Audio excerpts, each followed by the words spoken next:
Book three of the Percy Jackson series, The Titan's Curse, 312 pages, 20 chapters, and it's really about three teenagers traveling across the country to rescue their friend.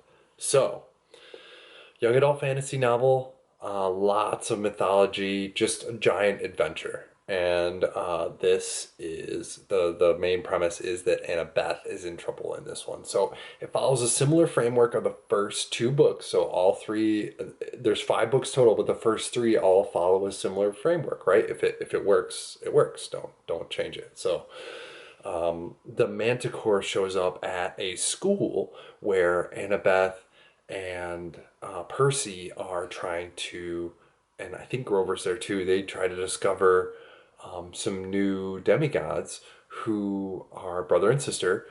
Nico and Bianca, I think, are their names, but I don't know. That's from memory. So, um, and also Thalia, daughter of Zeus, is there, not Grover. Right. Okay, so those are the three. That's the trio.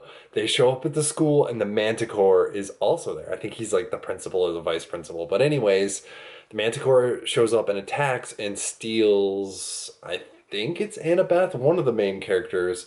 And from there on, that's the setup. So they head to camp, Half Blood Hill, where, that's the standard thing, right? They go to regular school, then they go to summer camp, then they usually go on a quest, and then there's like the closing wrap up. So the Great Prophecy is about any of the kids that turn 16 of the big three. So that's Hades, Zeus, and Poseidon, right? Percy is Poseidon, Thalia is Zeus, and these two have the potential to be, the one of the big three. We don't know for sure until close to the end, but that's besides the point. I don't want to reveal anything.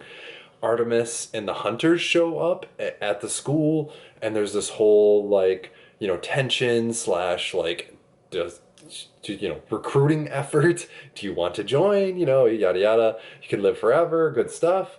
And there's also Kronos' general who is revealed in this one. So it's all kind of putting the pieces on the board, making sure all the characters are introduced for the second half of the series here. We've got Blackjack on the cover here, who Percy rescued from the cruise ship, I think in book one or two. I can't remember. But there's lots of good stuff in here. There's the boar in New Mexico. They stop at tacos, and there's just visits from all kinds of gods. You've got Athena, Apollo, Artemis, Aries, Aphrodite, just lots. It's just jam packed. You got the whole adventure, and then visits just throughout the whole trip. Yeah, and I really liked that it's the main, the gods can't interact with humanity directly, and so they use these half bloods, these demigods, who are have one human parent, one godly parent, and they interact with the world through them, right?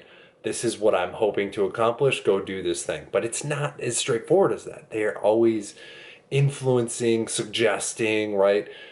Nudging in the right direction. It's not a, hey, go do this thing for me. It's a, like, here's this item that might help you. Here's this advice that might help you. So there's definitely some indirect influence going on. And I think that's really important. That is, I think, one of the key themes of this series, right? As a kid, it's like, go do this thing, yada, yada, explicit directions.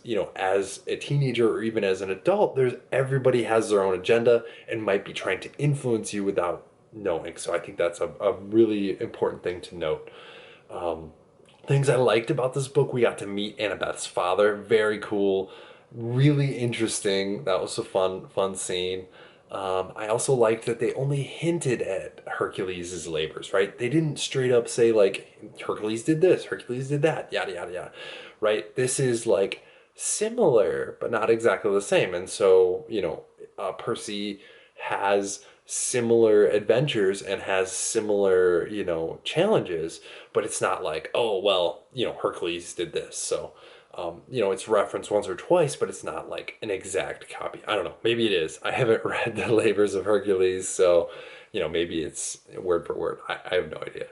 But Apollo letting Thalia learn to drive, that was a really fun scene. They, turned into a school bus, and she's of course afraid of heights, which I'm also afraid of heights, so that was like a big thing that was really cool to see and read about. And the Junkyard of the Gods scene, that was just too cool, right? You got these automatons, you're not supposed to touch anything, and of course, right, somebody touches something. But it's like, I don't want to say redemption, but like that whole scene just was neat, nicely packed. That could have been a movie all of its own, or a book all of its own, just like Adventures in the Junkyard, kind of Junkyard Wars. I don't know. I used to love that show as a kid. So things I didn't like, I'm always wary of time travel. So like the Lotus Casino thing, it just seems, I know that it's kind of like a plot point and something that they use, but it just seems, I don't know. I'm just nervous about time travel. So I hope it turns out in this series.